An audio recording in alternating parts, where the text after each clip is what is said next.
ऐसा प्रेम इस अनंत ब्रह्मांड में किसी ने किसी से नहीं किया हो। राधा रानी धरती पर जब अवतरित हुई, राधा रानी गर्भ से पैदा नहीं हुई थी, अवतरित हुई थी। भगवान अवतरित होते हैं, गर्भ से पैदा नहीं होते जी। तो माँ कीर्ति और वृषभानु जी जो उनके पिता हैं, ये बड़े दुखी रहते थे कि कोई संतान नहीं। तो यमुना महारानी से माँ कीर्ति मांगती थी कि एक संतान चाहिए, और उस समय के बहुत अमीर व्यक्ति थे वृषभानु जी। बताया जाता है 11 लाख गायें थी उस समय। जिसके पास जितनी ज्यादा गायें होती थी वो उतना ज्यादा अमीर होता था। नंद बाबा के पास 9 लाख गायें थी, ऐसा बताया जाता है। तो वृषभानु जी बहुत अमीर थे, राजा थे उस समय वहां के, संतान नहीं थी, दुखी थे। तो एक दिन माँ कीर्ति सुबह स्नान करने गई तो देखा कि यमुना महारानी जिस तरफ बह रही है उसके विपरीत में एक कमल का बड़ा फूल बहता हुआ आ रहा है। तो बड़ी अचंभित बात थी कि विपरीत दिशा में बहता हुआ कमल का फूल कैसे आ रहा है सुबह सुबह। और वो बहता बहता माँ कीर्ति तक पहुंचा। फूल के अंदर प्रकाश था।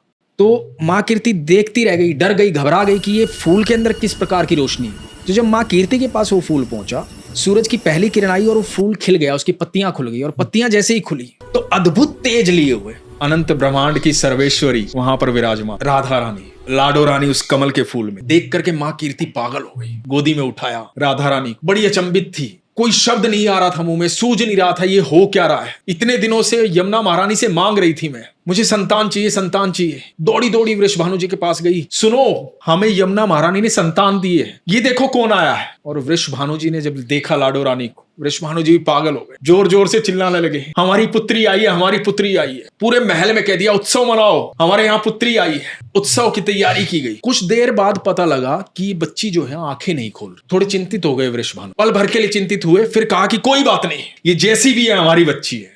वैद्य को बुलाया गया, वैद्य से पूछा गया। वैद्य ने कहा कि आंखें खुली नहीं रही है, ऐसी ही रहेगी। वृषभानु जी ने कहा कि कोई बात, मेरी संतान है, जैसी है वैसी है, मेरी प्रिय है ये। और समय बीतने लगा। कहा जाता है करीबन 11.5 महीने के बाद यहाँ जेल में कंस के यहाँ, देवकी और वसुदेव के यहाँ अनंत ब्रह्मांड का मालिक धरती पर आता कृष्ण को लेकर के वसुदेव नंद बाबा के घर आते, नंद बाबा को सौंप। इधर जब नंद बाबा के यहाँ कृष्ण आ जाते हैं तो नंद बाबा उत्सव मनाते, बड़े उत्सव की तैयारी होती है कि मेरे यहाँ पुत्र ने जन्म लिया। तो उस उत्सव में न्योता भेजा जाता है वृषभानु जी को, अपनी लाडो रानी के साथ उस उत्सव में आते हैं। इधर वृषभानु जी, माँ कीर्ति और हाथ में छोटी सी बच्ची, और उधर पालने में झूलते हैं हमारे ठाकुर जी। तो माँ कीर्ति की गोदी में छटपटाती है लाडो, नीचे उतरती है, पहली बार धरती पर पैर रखती है और अपने घुटनों के बल चलती चलती पालने तक जाती है। और जब पालने तक पहुंचती है, वहां आंखें मूंदे ठाकुर जो लेटे हुए हैं, जब पालने पर लाडो रानी पहुंचती है तो ठाकुर जी की आंखें खुलती। जब ठाकुर जी की आंखें खुलती हैं तो इधर लाडो रानी की आंखें खुलती हैं। मनी मन बात होती है कि इतने महीनों से इंतजार कर रही थी तुम्हारा। तो ठाकुर जी मनी मन कहते हैं मैं भी तो तड़प रहा था वहां वैकुंठ में यहाँ आने के लिए। तो इतना अद्भुत प्रेम कि उसके लिए इतना इंतजार।